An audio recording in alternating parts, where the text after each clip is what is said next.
Flashing red and blue lights reflected off the calm surface of Silverwood Lake, shattering the serenity of what should have been a quiet Saturday afternoon. My 17-year-old niece, Emma, sat quietly at the end of the aged wooden dock, her feet swinging gently above the water as two uniformed officers approached her with careful steps. Not far behind them stood Patricia Hawthorne, arms folded, her chin lifted high with that unmistakable air of authority everyone in Pine Ridge Estates had come to recognize and dread. "There she is, officers," Patricia said, her voice as sharp as broken glass. "She's been on private HOA property for more than an hour. I want her removed immediately." She calmly reached into her canvas tote, pulled out a folded document, and raised it without saying a word. The golden afternoon sun gleamed off the official seal, and from my spot near the waterline, I saw Patricia's confidence begin to crumble. "My name is David Morrison. I've lived in Pine Ridge Estates for over 15 years. The community sits right along Silverwood Lake, a beautiful piece of nature that's been in my family for 4 generations. The dock Emma was sitting on. My father built it himself back in 1968. When he passed away just last month, he left the entire stretch of lakefront to Emma, his only grandchild. He bypassed my brother and me, not out of spite, but because he knew how much she loved that place. Patricia Hawthorne had been the HOA president for a little over 3 years, and in that time, she managed to turn a once welcoming neighborhood into her own personal regime. She roamed the streets in her pristine white SUV, measuring grass length and handing out citations for mailboxes that were a few shades too dark. But her greatest fixation was the lake. Since the HOA maintained a small public beach about 500 feet away from our property line, Patricia somehow convinced herself the entire lake fell under her control. That weekend started out normally. Emma had come up from the city to spend time at the lake, trying to find some peace in the same place where she'd made so many memories with her grandfather. She was still mourning, still working through the pain.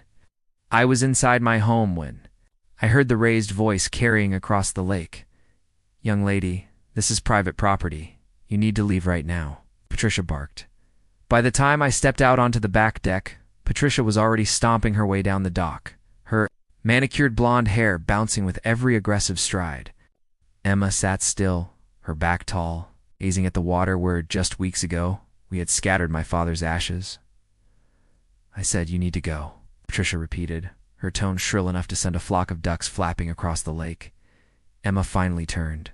Her expression was serene, eerily similar to the calm resolve my father used to carry. "Good afternoon, Mrs. Hawthorne.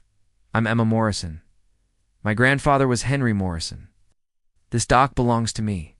Patricia's face darkened with disbelief. "I don't care who your grandfather was. This lake belongs to the HOA and you don't live here. You're trespassing." Emma's voice remained gentle.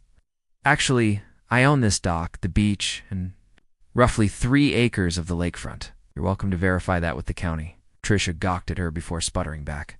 "That's impossible. The HOA controls all lake access."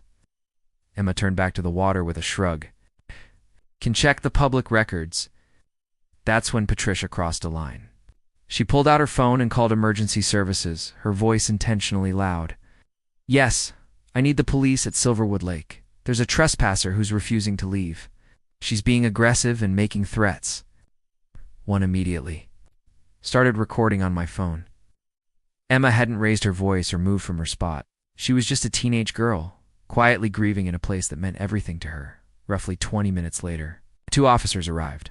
Officers Chen and Ramirez, both familiar faces around here, approached the dock with composed caution. Patricia followed close behind them, ready to present her case. "Miss, we received a complaint about trespassing," Officer Chen said kindly. "Can you tell us why you're here?" Emma stood up slowly, brushing her jeans.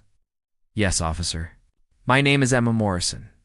My grandfather, Henry Morrison, passed away last month and left this property to me. Here's the deed." She handed him the same document.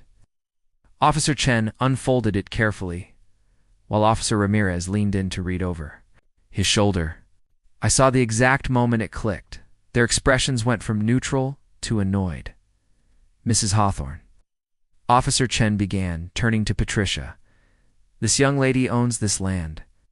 The deed clearly outlines ownership of the lakefront from marker 17 to marker 23, including the dock and beach. Patricia looked stunned. That can't be.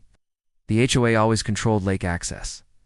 No, ma'am, Officer Ramirez replied. The HOA only manages the public beach farther east. This section is privately owned by Miss Morrison.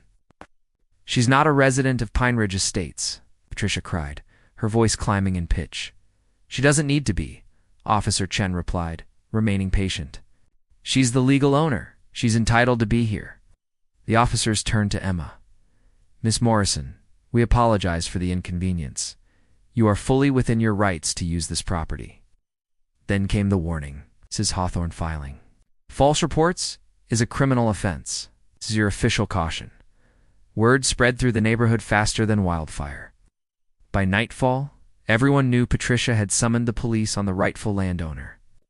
By Monday, she couldn't walk to her mailbox without neighbors muttering disapproval. The HOA board called an emergency meeting that Wednesday. I showed up along with half the community. Patricia sat at the head of the table, visibly shaken, a shadow of the figure she once presented. Board member James Sullivan stood and addressed the room. Patricia, your actions concerning the Morrison property have put the association at risk. Filing a false police report opens us up to legal trouble. I was protecting the community, Patricia insisted, but her voice lacked confidence.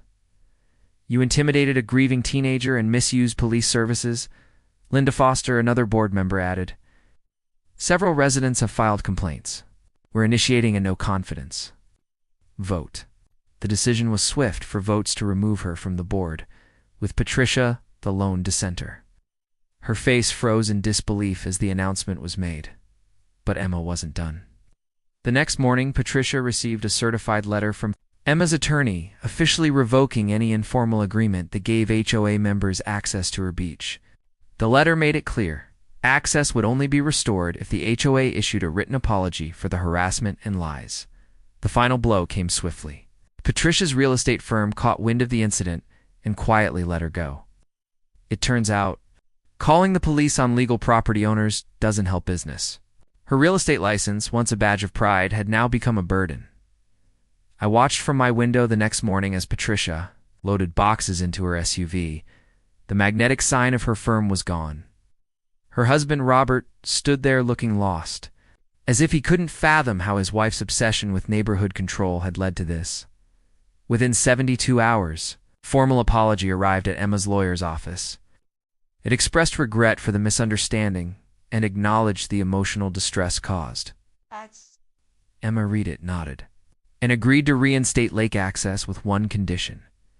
Patricia Hawthorne and her immediate family were permanently banned from the property. At the next HOA meeting, led by interim president James Sullivan, the association's lawyer laid out the full damage. Patricia's actions had exposed the board to multiple lawsuits. 3 other homeowners had documentation of false citations and harassment. We're looking at a minimum payout of $15,000 per claim, the lawyer said solemnly. If we don't restructure, we risk losing our insurance. Saturday, Emma stood beside me on the dock, casting her grandfather's old fishing line into the lake. The air was still, peaceful, free from Patricia's rain. From where we stood, we could see Patricia's house. A bright for sale sign had just gone up. The rumors said she and Robert were relocating to another state to escape the scandal. Grandpa would have done the same thing, Emma said softly. He always believed in dignity and documentation. She was right. In the end, Patricia paid dearly, $5,000 in personal legal fees. Another $12,000 to settle HOA claims, the loss of her board seat, and the collapse of her real estate career. The woman who had terrorized neighbors for years over trivial rule violations was now facing financial ruin, and as the moving truck pulled away from her driveway, Emma smiled and cast her line again. The rightful owner of the lake, victorious with nothing but patience, proof, and peace,